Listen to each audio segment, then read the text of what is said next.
שלום חברים, ברוכים הבאים לגיימי. היום אנחנו מדברים על Ghost of Tsushima Director's Cut. ורגע לפני שנתחיל, לא לשכוח לתת לייק אם אהבתם, סאב אם אתם חדשים בערוץ, ויותר מהכל אני אשמח מאוד שתצטרפו לדיסקורד שלנו. יותר מדי מנויים של גיימי מודיעים לי שהם לא רואים כשסרטונים חדשים עולים, והדיסקורד זה הדרך הכי טובה להתמודד עם הבעיה הזו. וגם תזכו לחפור איתי קצת. מה רע?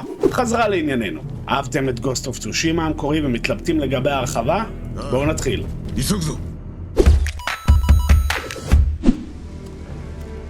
בתחילת ההרחבה, ג'ין מגיע לכפר עיקרים ומגלה שכולם הורעלו על ידי תרופה מסתורית. התרופה המסוכנת הזאת ניתנה להם על ידי The Eagle, ראש שבט מונגולי אכזרי במיוחד עם יכולות שמאניות. ג'ין עושה את דרכו לאיקי איילנד, מקום שכבר היה בו בילדותו וצילק אותו לכל החיים. אנו למדים שג'ין כבר היה באי הזה ושם הוא ראה את אביו נרצח מול עיניו. במהלך ההרפתקה נעזור לג'ין להתמודד עם השדים הפנימיים שרודפים אותו. ופעמים רבות אותם שדים התערבו לנו בגיימפליי. נמצא את עצמנו מבקרים בכפרים ובעיירות שונות, ומיידית ניכנס למצב פלשבק שמראה את העבר של ג'ין עם אביו. בתור בן אדם שאהב הכל במשחק המקורי, חוץ מהעלילה, ההרחבה עלתה על הציפיות שלי ולא העברתי קאטסין אחד, שזה הישג בשבילי. איקי איילנד עצמו לא קטן בכלל ומלא באזורים מגוונים ויפיפיים.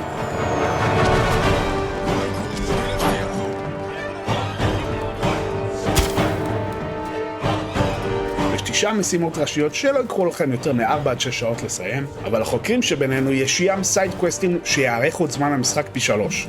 אז האם ההרחבה החדשה של צושימה היא חובה לכל מעריץ של המשחק? הכל תלוי בכמה אתם צריכים עוד צושימה בחיים שלכם.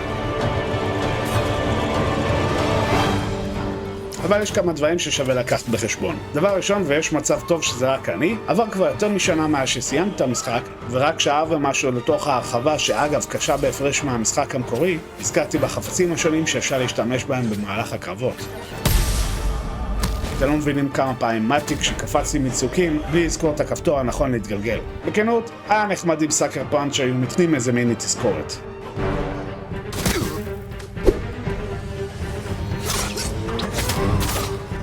במהלך מסענו נשיג מגוון ארמורים, גדים וצ'ארמים חדשים. בגלל שסיימתי בעבר את צושימה והגעתי לפלטינום, השדרוגים החדשים היחידים שהיו לי לפתוח הם תנועת דהירה והריגה כשרוכבים על הסוס.